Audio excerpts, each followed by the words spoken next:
नमस्कार बंधुरा जहाना किचेन सबाइके स्वागत। आशा करी सबाई भालो आछेन। आजके आरेकटा रेसिपि निये आसछि। आजके तैरि करब पुटी माछ दिये कालिया।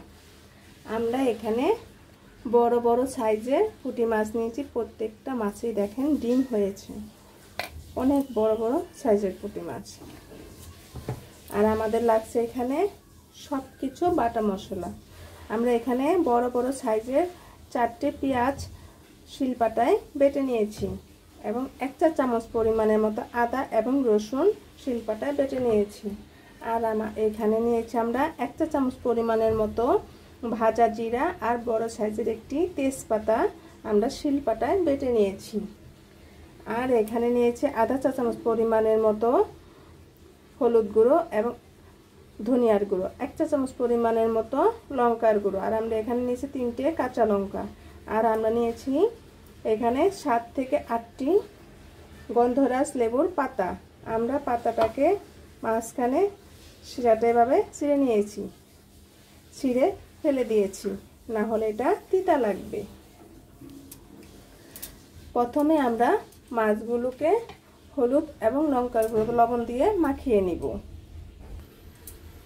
এখানে আমরা লঙ্কার গুঁড়ো এবং হলুদ গুঁড়ো দিয়ে আর প্রয়োজন মতো লবণ দিয়ে আমরা মাছগুলো ভালোভাবে মেখে নিব।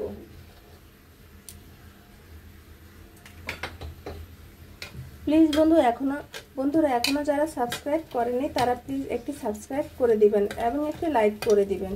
আপনারা আমার পাশে থাকবেন। নতুন নতুন রেসিপি নিয়ে আপনাদের সামনে হাজির হব।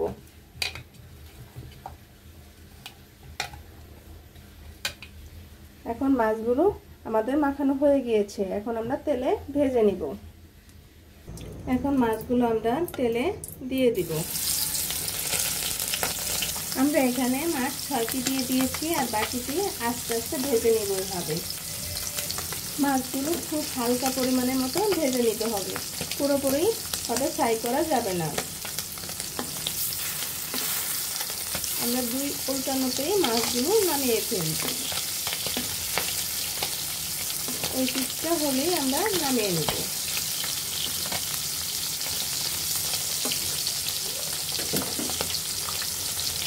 আমাদের মাছগুলো হয়ে গিয়েছে, এখন আমরা নামিয়ে নেব।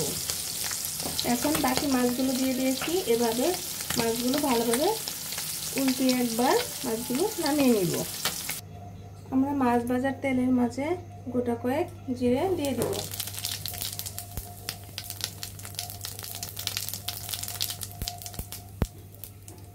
এখন আমরা পেঁয়াজ বাটাটা দিয়ে দিব এর মাঝে।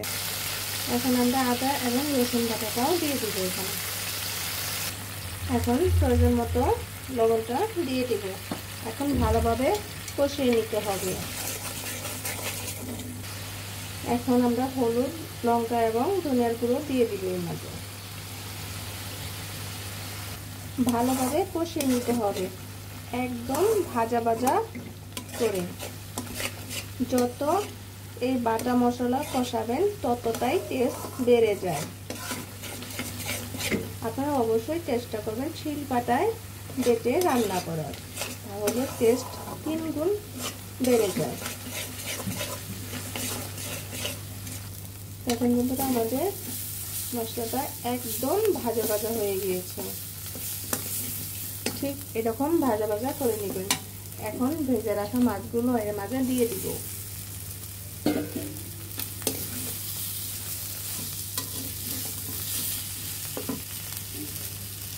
এখন আমরা জল দিয়ে দিব। আমি ঝোল দিয়ে দিয়েছি। এখন ঝোলটা বলক আসা পর্যন্ত অপেক্ষা করব। দেখুন বন্ধুরা, আমাদের তরকারিতে বলক চলে আসছে। আপনারা অবশ্যই লবণটা চেক করে দেখবেন। আমরা এখানে 10 থেকে 10 মিনিটের মতো ঝোলটা শুকিয়ে নিব। আমাদের কালিয়াটার ঝোলটা ঘন হয়ে আসছে প্রায়। এখন আমরা বেটে রাখা মশলাটা দিয়ে দিব। শুধু 1 চামচ জিরা আর বড় সাইজের একটি তেজপাতা। এখানে আমরা কোনো গরম মশলা ইউজ করব না। যদি আপনি গন্ধরাজ লেবু পাতা দেন তাহলে গরম মশলা দেওয়ার প্রয়োজন হয় না। আর যদি গন্ধরাজ লেবু পাতা না দেন তাহলে আপনারা গরম মশলা গুঁড়ো দিতে পারেন, তাহলে খেতে ভালো লাগবে। আর যদি গন্ধরাজ লেবু পাতা দেন তাহলে আর কোনো কিচ্ছু লাগবে না। আমরা এখন 1 থেকে 2 মিনিটের মতো ফুটিয়ে নিব। এখন কাঁচা লঙ্কাটা দিয়ে দিব আর গন্ধরাজ লেবু পাতাটি এর মাঝে দিয়ে দিব। আমাদের তরকারিটি হয়ে গিয়েছে, এখন আমরা নামিয়ে নিব।